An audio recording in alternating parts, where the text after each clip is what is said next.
ಮುರುಡೇಶ್ವರದ ಬಲ್ಸೆಯಲ್ಲಿರುವ ಸಚಿವ ಮಂಕಾಳ ವೈದ್ಯರ ಮನೆಯಂಗಳದಲ್ಲಿ ಮಂಕಿ ಬ್ಲಾಕ್ ಕಾಂಗ್ರೆಸ್ ವ್ಯಾಪ್ತಿಯ ಮಹಿಳಾ ಕಾರ್ಯಕರ್ತರ ಸಮಾಲೋಚನಾ ಸಭೆ ನಡೆದು 500ಕ್ಕೂ ಹೆಚ್ಚು ಮಹಿಳಾ ಕಾರ್ಯಕರ್ತರು ಸಭೆಯಲ್ಲಿ ಪಾಲ್ಗೊಂಡಿದ್ದರು.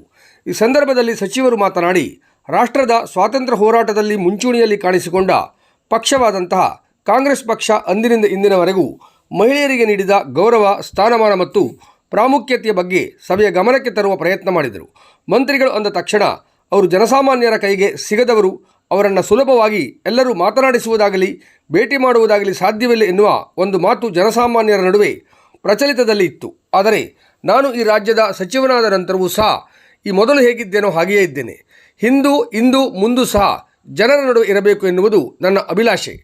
ಅದನ್ನು ಯಾರೂ ಬದಲಾಯಿಸುವುದು ಸಾಧ್ಯವಿಲ್ಲ. ಯಾಕೆಂದರೆ ನಾನು ಇವತ್ತು ಇಲ್ಲಿ ನಿಂತು ಮಾತನಾಡುತ್ತಿದ್ದೇನೆ, ಈ ಕ್ಷೇತ್ರದ ಶಾಸಕನಾಗಿದ್ದೇನೆ, ಈ ರಾಜ್ಯದ ಸಚಿವನಾಗಿದ್ದೇನೆ ಎಂದರೆ ಅದು ನೀವು ನನಗೆ ಕೊಟ್ಟ ಉಡುಗೊರೆ, ನೀವು ನನ್ನ ಮೇಲೆ ಇಟ್ಟಿರುವ ವಿಶ್ವಾಸ.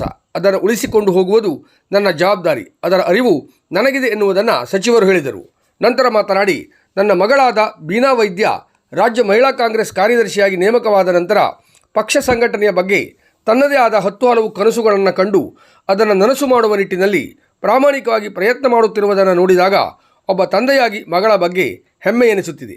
ನಿಮ್ಮೆಲ್ಲರ ಮಾರ್ಗದರ್ಶನ, ಸಹಕಾರದಿಂದ ಅವಳಿಗೆ ಪಕ್ಷ ಸಂಘಟನೆಯಲ್ಲಿ ಹೆಚ್ಚಿನ ಯಶಸ್ಸು ಸಿಗಲಿ ಎಂದು ಶುಭ ಹಾರೈಸಿದರು. ಈ ಸಂದರ್ಭದಲ್ಲಿ ರಾಜ್ಯ ಮಹಿಳಾ ಕಾಂಗ್ರೆಸ್ ಕಾರ್ಯದರ್ಶಿ ಶ್ರೀಮತಿ ಸುಜಾತಾ ಗಾಂವ್ಕರ್, ಮಂಕಿ ಬ್ಲಾಕ್ ಕಾಂಗ್ರೆಸ್ ಅಧ್ಯಕ್ಷ ಗೋವಿಂದ್ ನಾಯ್ಕ್, ಹಿರಿಯರಾದ ಶ್ರೀಮತಿ ವನಿತಾ ನಾಯ್ಕ್ ಮಂಕಿ, ಹೊನ್ನಾವರ ತಾಲೂಕಾ ಗ್ಯಾರಂಟಿ ಕಮಿಟಿ ಅಧ್ಯಕ್ಷರಾದ ಅಣ್ಣಪ್ಪ ನಾಯ್ಕ್, ಜಿಲ್ಲಾ ಪಂಚಾಯತ್ ಮಾಜಿ ಸದಸ್ಯರಾದ ಕುಮಾರಿ ಪುಷ್ಪಾ ನಾಯ್ಕ್, ಭಟ್ಕಳ ಬ್ಲಾಕ್ ಕಾಂಗ್ರೆಸ್ ಮಹಿಳಾ ಅಧ್ಯಕ್ಷರಾದ ಶ್ರೀಮತಿ ನಯನಾ ನಾಯ್ಕ್, ಹೊನ್ನಾವರ ಬ್ಲಾಕ್ ಕಾಂಗ್ರೆಸ್ ಮಹಿಳಾ ಅಧ್ಯಕ್ಷರಾದ ಶ್ರೀಮತಿ ಉಷಾ ನಾಯ್ಕ್, ಬೀನಾ ವೈದ್ಯ ಎಜುಕೇಷನ್ ಟ್ರಸ್ಟ್ನ MD ಆಗಿರುವ ಶ್ರೀಮತಿ ಪುಷ್ಪಲತಾ ಮಂಕಾಳ ವೈದ್ಯ ಮುಂತಾದವರು ವೇದಿಕೆಯಲ್ಲಿ ಉಪಸ್ಥಿತರಿದ್ದರು.